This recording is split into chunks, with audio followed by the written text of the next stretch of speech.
Hey guys! Hey guys! Welcome to our review Pula, our director's commentary of Just One Day. Just One Day. We actually had a job that requires us to fly to Melbourne, Australia. We figured that, okay, since you're there, might as well come up with a short film. Come up with a short film.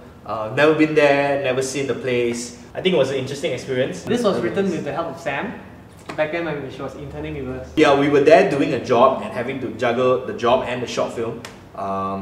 Then we had Sam, who was then producing for us. We were there and our actress came up to us and said, "Oh, do I wear wardrobe 1 or wardrobe 2? I'm like, wear wardrobe 2, and she came up with exactly what Sam planned. So well done, Sam. Well done, Sam. Having a producer is very important.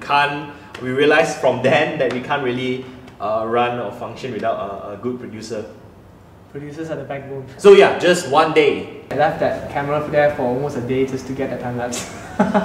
Some of these clips I had to find Foley or sound bites just to fill it in. So this was shot at Brighton Beach. Everything's all natural lighting, so nice man. Australia is so good. It was really a lot on walking around and scouting locations. It was between St Kilda and Brighton. Why we chose Brighton again? Because of the sun. The sun was a lot more direct in Brighton. This was shot in what do you call that? Carlton Gardens. That was sun. This is natural sun flare. What time we shot it again? It was somewhere in the morning. About 10, 11, right? Yeah. 10, 11, and it was still amazing. We wanted it to be a very dreamy feel, for the guy. So when he's recollecting those images, it's sort of just bits and pieces in his brain that he remembers, but he can't fully remember what exactly was that. He just remembers the feel.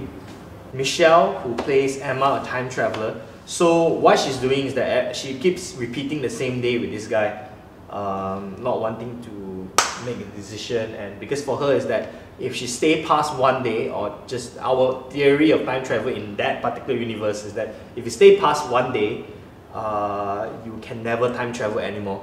She fell in love with this guy and continuously goes back to relive that same one day. Where else every day is different for her, but for him it's always in the loop. Yeah. So that's the basic underline or undertone of the story. I think because of the experiences with her, he remembers the days, but he cannot really recollect who's the girl. Michelle was 5 feet, right? Is it? I think so. She was 5 feet, and Duta Nguyen, who is close to our height. So you wonder how we get this shot? Yeah, so some shots we had to dig in the sand and ask Duta to stand inside so that, I mean, compensate Michelle's height. Yeah, I mean, it was quite fun, and then we were laughing about it, and it was a pretty amazing experience. Yeah. If you notice, Duta's set of clothes never changed throughout the short film, and if you notice that Michelle's clothes keep changing, it just represents that we just wanted she's just there almost a lot of times, but he's just it's just a representation. This was shot near Yarra River, and it was quite tough because it was quite noisy. Yeah. We had trams going over us. We have people walking past, but managed to just find a location to do it. Yeah. She is leaving, so when she leaves, she erases part of herself. Yeah. As you can see now, Duta's memories are just him. We're trying to get there. If you all do not get it, then that's what we're trying to aim for. We got our fabulous Nick, who so graciously said yes to us to play the part of Emma's brother. He's mainly what we call a guy that gives the plot, just in case people didn't understand. So we write it in a way that she has a brother who kind of explains what's going on. He himself is a time traveler that decided that, you know what, I will not have any attachment, why don't I just live life as a time traveler. If you notice, there was one shot of his watch that is broken. That is sort of like a representation of how his time has stopped. If you caught that, then well done. Well done. Because most people didn't catch it, so we tried. Brings us back to the beach where it signified that she actually made the decision to stay at the end. Yeah. So love triumphs.